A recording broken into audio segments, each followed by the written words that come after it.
So here we are at the home of Alexis Hogan, who is the artist who has created the structure Lichen.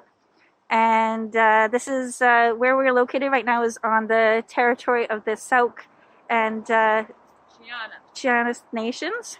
And so yeah, we're just gonna kind of look at the structure, and Alexis is gonna tell us a bit more about the nature of lichen and what the potential is for this structure. Yeah, sure. So thanks for inviting me to talk about this work. I think that I've been thinking a lot about mobile structures that can flex to be a number of different things for a long time, probably 10 or 15 years now.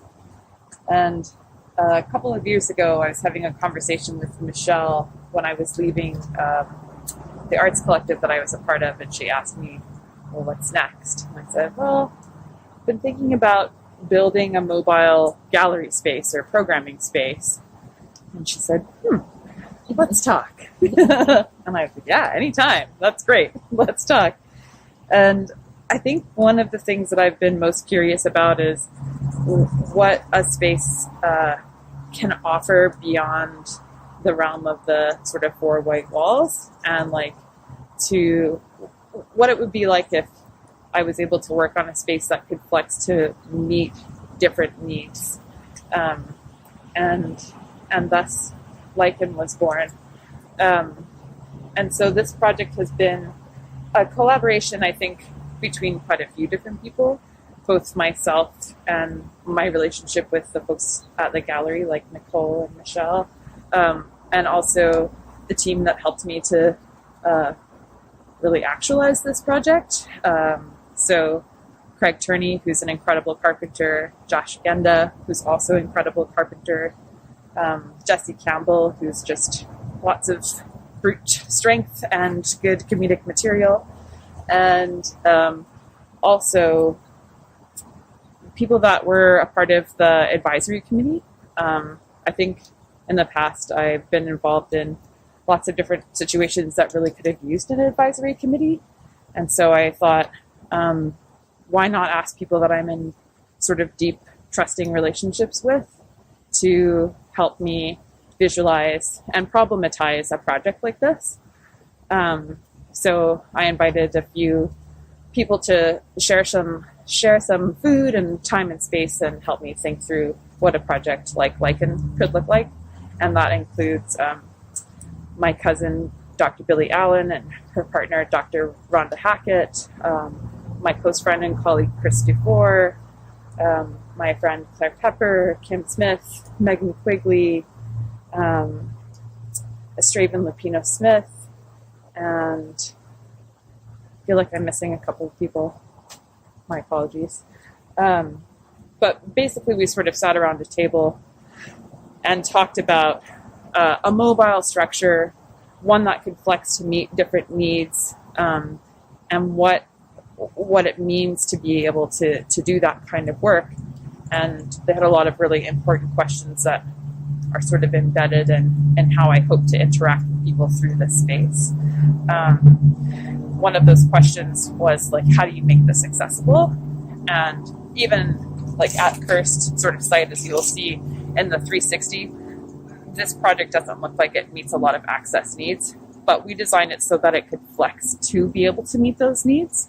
And that was really important to us. And then questions of what does it mean to have like a mobile house structure on, unceded, occupied First Nations territories? Like, how does race factor into a project like this? And how do you make decisions for a project that is a mobile space that can house art and different kinds of programming ideas? But if you're trying to sort of subvert like this idea of not-for-profit artist-run centers, how does decision-making happen? And like, how do you ensure that there's an element of longevity to that when artist-run culture is so sort of peppered with burnout? And these are not questions that have fixed answers. but rather I thought what would be a more meaningful way to engage with those questions is to work through at least one of those questions with each person that I work with this space. And that way these things can evolve or the conversations can evolve and grow over time. And because these questions mean different things to different people, I think it offers like a vessel for a multiplicity of voices. Mm-hmm. And that's really important, I think, to what Lichen is. I call this project Lichen because of that organism and how that organism is actually about interdependency between multiple organisms collaborating at once, and how that species is kind of an indicator of the health of what surrounds it, and also that it insists upon like slowness too, that it's not about rushing things, but that those relationships sort of necessitate careful growth. Mm-hmm. Mm-hmm. Fantastic. Thank you. So maybe, Michelle, did you have a question about Lichen? Well, I do have a couple of questions. Maybe my first question is, in your work with your advisory and collaborators, what was it that emerged that led you to this particular design and structure, as opposed to just taking a prefab tiny house and putting it on a flatbed? Like what would that not have served? Right. And what are the features of this space that are different? Right. I mean, one of the reasons was like the intention to build something with other people and to be able to create opportunities to do different kinds of learning and collaboration together and to embed that into the actual structure. But I mean, we could have done something like that by refabbing an old structure and putting it on top. But there were sort of specific things that I was really after. I definitely had a very strong vision and brought that to the advisory committee, and then they sort of gave me their feedback about those ideas. One of the things that I've been really interested in is what long-term land-based projects look like on territory that you do not belong to, and how to be able to facilitate that in respectful and consensual ways. And so I was thinking about like a structure that could also be an offering, as well as like a tool or a venue or a space to make work within or around. So I tried to imagine how different communities might engage with the space and what they might need it for. Mm-hmm. And that's why we sort of developed it with what we hope will be interpreted as a lot of flexibility. But one of the things that I felt really strongly about was having one facade be entirely without windows or doors, which is the facade that you see here. And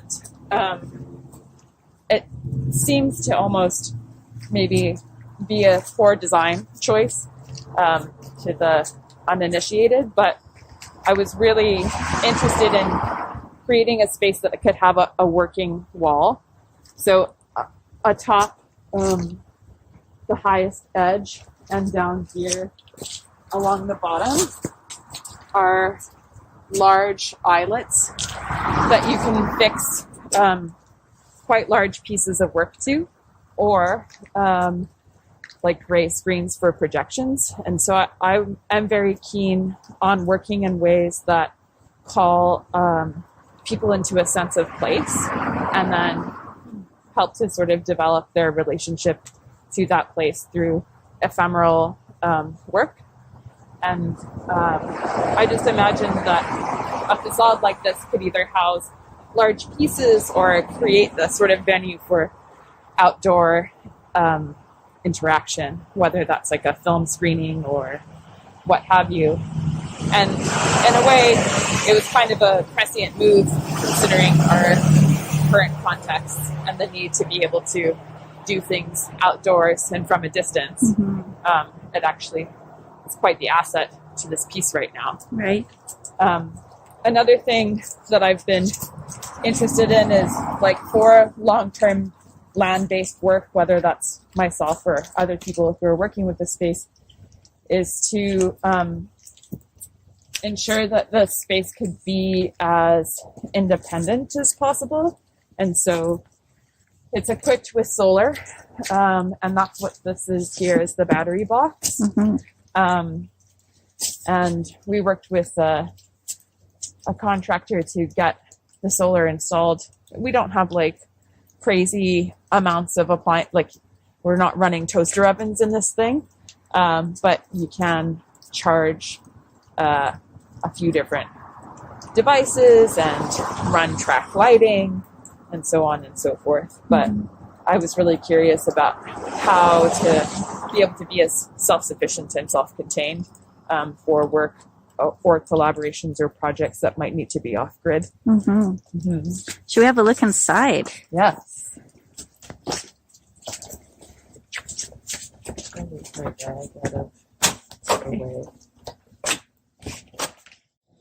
Ta-da!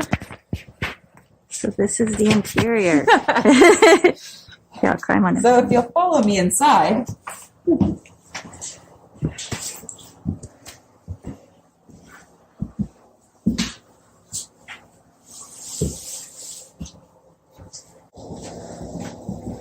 So what were the considerations for the interior? For the interior, there was a lot of the same considerations as the exterior. We wanted to be able to have an interior working wall, like whether this is for a salon-style exhibition or working with large pieces, or if you can see this outlet here, having a short throw projector to use this as a projection surface. And I was also really interested in having like a large working table. Right now I have some plants drying on it. And then this unit here is covered in sink with a foot pump for the water, which is basically, there's no plumbing inside of here. It's all very minimalistic. And I wanted it so that we could take everything out if we needed to either be able to incorporate larger works or to have more people in here. But all of this can be removed. Like the table can swing down, closes up nice and small. The ladder can be put away. We created a loft either for storage or for people that are, say, doing a residency or doing longer term projects within the space, that they could sleep up here and live in here in a very minimalistic way. And then also installed track lighting so that we would be able to light the work if and when we needed to. Yeah. Amazing. So there's a lot of potential for this structure. So we're really excited to see what the future is for Lichen and for your work. And we're just so grateful to you for your amazing idea and what we were able to just be, part of talking to you about this over the past couple of years. So thank you so much. Is there anything else you wanted to share about Lichen? No, I would just say that this has been an incredible gift. Yeah. Great. Well, thank you so much. And there's the sunset to see us out in this beautiful territory here.